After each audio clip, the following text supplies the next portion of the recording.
যেমনটি জানাচ্ছিলেন, ঝিনাইদহ জেলার মহেশপুর উপজেলায় প্রচন্ড ঠান্ডা, ঘন কুয়াশা, কনকনে বাতাসে জনজীবন স্থবির হয়ে পড়েছে। সবচেয়ে বেশি বিপাকে পড়েছে যারা দিন আনে দিন খায় সেই মানুষগুলো। আমরা আঞ্চলিক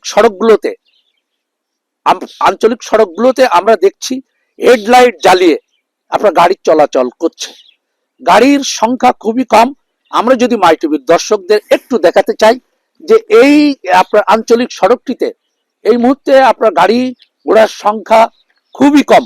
অন্যদিকে আমরা যদি আপনার এই ইরি মৌসুমের আপনার ধানের ক্ষেতগুলো আসলে আমরা আপনাদের দেখানোর একটু চেষ্টা করি, সেই আপনার ধানের ক্ষেতে আপনার এই প্রচন্ড হিমেল বাতাসে যারা আসলে এই ধান রোপণ করছেন তারা ধান লাগাতে পারছেন না। আমরা আবহাওয়া অফিসে কথা বলেছি, আবহাওয়া অফিসে আমাদের আজকে উপজেলার 11 ডিগ্রি সেলসিয়াস এই মুহূর্তে তাপমাত্রা বিরাজ করছে।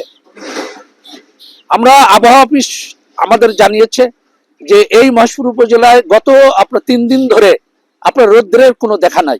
আমরা উপজেলা স্বাস্থ্য কর্মকর্তার সাথে আসলে কথা বলেছি। উপজেলা স্বাস্থ্য কর্মকর্তা যেমনটি আমাদের জানিয়েছেন যে এই আপনার ঠান্ডায় জনিত আসলে কারণে বিভিন্ন ডায়রিয়া রোগীর সংখ্যা হাসপাতালে বাড়ছে, যারা বয়োবৃদ্ধ এবং শিশু তারা হাসপাতালে ভর্তি হচ্ছে। অন্যদিকে আমরা আমাদের মহেশপুর উপজেলা প্রশাসনের সাথে কথা বলেছি।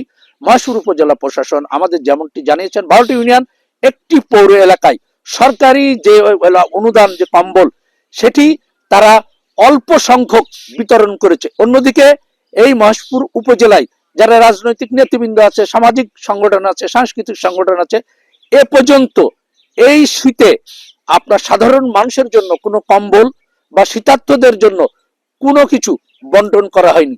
এই ছিল মহেশপুর উপজেলার সর্বশেষ শীতের খবর।